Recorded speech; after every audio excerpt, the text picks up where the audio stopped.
A lot of people have misconceptions about what does a woman look like who's had an abortion.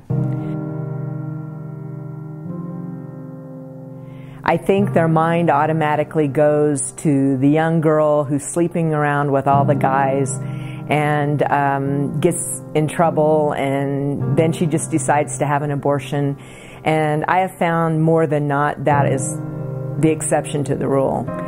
And in my situation, you know, I was a smart young girl, and at the age of 18, I graduated midterm from my senior year of high school. I had met a young man that was 3 years older than me. We were actually engaged to be married in the spring, and our relationship went a wrong direction.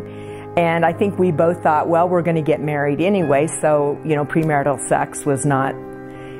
Well, I got pregnant the first time we had sex, and it was shocking, you know, but I thought, well, we're getting married anyway. His parents found out about the pregnancy, and they started putting pressure on him because of his education and his future career, and things went from bad to worse, and he got scared. We were both very scared. And his parents offered to pay for the abortion. I didn't want to have the abortion. In fact, I tried to take my life a couple of weeks before the abortion because I just thought, I can't choose. I can't choose between this relationship and a baby. You know, I didn't know what to do.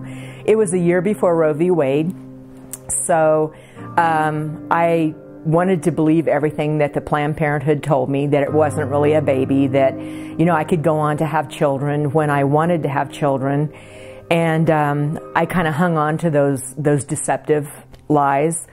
And basically they made all the arrangements, went to New York City. It was like, I wasn't a Christian. I didn't believe in abortion, but I wasn't a Christian. And the minute I walked out of that clinic, I felt like if there was a God in heaven, he would strike me dead. That was the first feeling that I had. And then, you know, the very reason that I had the abortion, which was to save my relationship, everything fell apart. Our relationship, we broke up. He lost his job, quit school, started drinking. I started anesthetizing myself with drugs and alcohol. For 10 years, I lived a self-destructive lifestyle and tried to move out of Kansas and go to live with my sister in Seattle, and thought that a change of residence would help the situation, and it didn't. And one day, I always joke with people and say I had to move out of the Bible Belt to the most unsaved place in the United States, which is Seattle, Washington, to hear the gospel. And one of my coworkers spent a year ministering to me, not knowing why my life was such a mess. But she was very honest with me and shared the gospel of Jesus Christ with me. And one day I just surrendered. I just let it all go, and I surrendered, and that was the beginning of my life.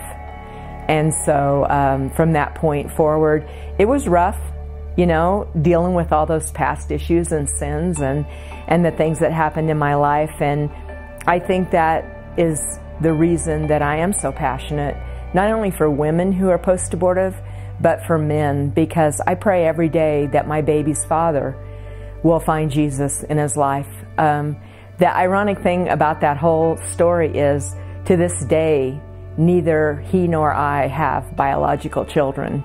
We basically took the life of the only baby that we would ever have together, or at all, ever.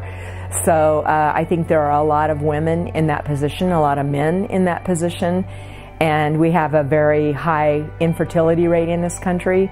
And so there's a lot of fallout, so to speak, from abortion. And so that's why I do what I do. People don't understand the impact that abortion has on a person's life. And everybody's different. Everybody's an individual, and they are going to respond differently. When reality sets in, I remember my sister had a baby, I think just a few months after my abortion. And I just stood there. I remember standing there looking at that baby going, I took the life of my baby. You know, the reality when it sets in, you know, the substance abuse, the eating disorders, which I experienced all of that. Abortion is being used as birth control, whether we want to believe it or not. And it has a profound effect. It has an effect on marriages. It has an effect on future parenting, because women either smother their children because they're trying to protect them, or I have friends who said that after they had their first baby, you know, they were so excited for this pregnancy. When they came in and put that little baby in their arms, they were terrified. They completely froze and could not bond with this child. So the ramifications are horrendous. And then we wonder why we have so many problems in our society today. My hope would be that we would evangelize those who are hurting. That would be my hope. And that we could realize that abortion isn't the unforgivable sin, that people make mistakes. We live in a sexualized society. Is it no wonder that abortion's off the charts? That we can be Jesus' hands and feet? You know, as we reach out, that when somebody shares that they're hurting because of an abortion or whatever the circumstance is, that we can respond in kindness and understanding and not judgment. And so in a perfect world, it would be like heaven, I guess.